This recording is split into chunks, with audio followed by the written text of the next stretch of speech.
Hi hello welcome to hunger ட்ரையோட்ஸ். நம்ம இன்றைக்கி பார்க்க போகிறது மீன் குழம்பு. வாங்க எப்படி செய்யலான்னு பார்க்கலாம். அதுக்கு ஒரு கடாய் வச்சுக்கோங்க. கடாய் வச்சுட்டு தாராளமாக எண்ணெய் ஊற்றிக்கோங்க.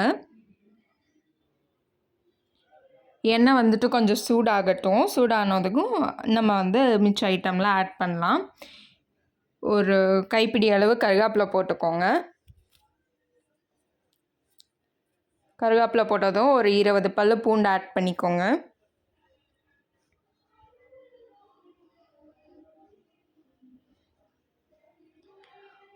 ஒரு 3 வரமிளகாய் ஆட் பண்ணிக்கலாம்.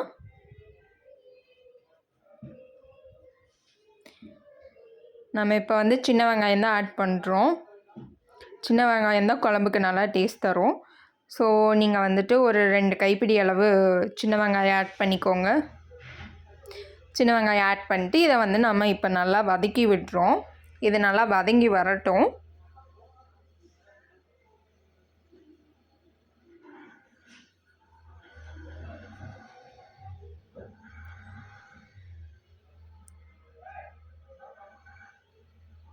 இது கொஞ்சம் நல்லா வதங்கி வரக்காக நம்ம உப்பு ஆட் பண்ணிக்கலாம். சும்மா இப்போதைக்கு கொஞ்சமாக நான் ஆட் பண்ணுறேன். அவ்வளோதான், இது வதங்கிருச்சு. இதை ஸ்டவ்லேருந்து இறக்கி ஆற விட்டுக்கலாம். ஆற விட்டோன்னே நம்ம மசாலா சேர்க்குறோம். அதுக்கு 1 ஸ்பூன் மிளகாத்தூள், ஒரு 1/4 டீஸ்பூன் மஞ்சத்தூள், 1 டீஸ்பூன் பெப்பர் பவுடர் ஆட் பண்ணிக்கோங்க. ஒரு 1/4 டீஸ்பூன் சீரகத்தூள் ஆட் பண்ணிக்கோங்க.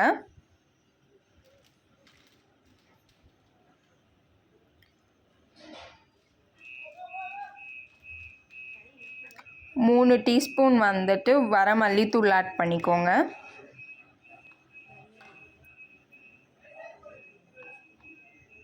3 to 4 ஆட் பண்ணிக்கலாம். உங்களுக்கு எவ்வளோ குழம்பு திக்னஸாக வேணுமோ அதுக்கேற்ற மாதிரி ஆட் பண்ணிக்கோங்க. அதை அரைச்சி வச்சிடலாம். தென் அதே கடாயில் கொஞ்சம் எண்ணெய் ஊற்றி வெந்தயமும் கடுகும் இப்போ நம்ம போட்டு பொரிக்கிறோம்.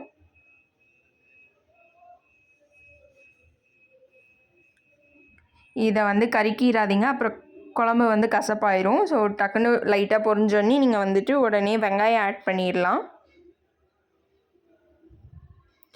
இதுக்கு கொஞ்சமாக நம்ம வெங்காயம் ஆட் பண்ணுறோம்.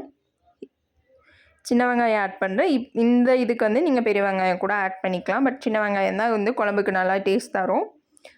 சும்மா கொஞ்சமாக கருவேப்பிலை ஆட் பண்ணுறேன். ஆட் பண்ணிட்டு இதை நல்லா வதக்கி விடலாம்.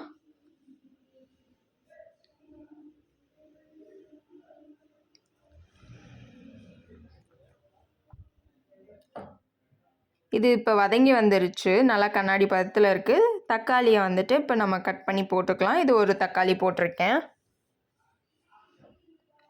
இதுவும் கொஞ்சம் நல்லா வதங்கி வரட்டும்.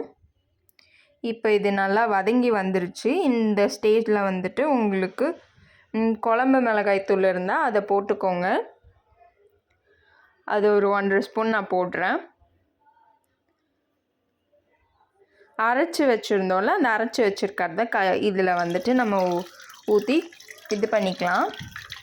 கலக்கி விட்டுட்டு கொஞ்சமாக அது கொதித்து வந்ததுக்கப்புறம் ஒரு நெல்லிக்காய் சைஸ் புளி ஊற வச்சுருந்தேன். அந்த புளியை ஆட் பண்ணிக்கோங்க. ஆட் பண்ணிவிட்டு தென் நல்லா கொதித்ததுக்கப்புறம் நீங்கள் மீனை ஆட் பண்ணுங்கள் லாஸ்ட்டில். இல்லாட்டி மீன் உடஞ்சி உங்களுக்கு குழம்புல கரைஞ்சிரும்.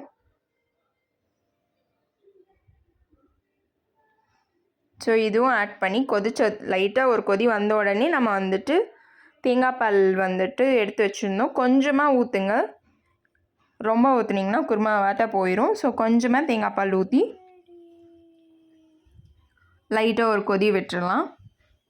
அவ்வளோதான், மீன் குழம்பு ரெடி.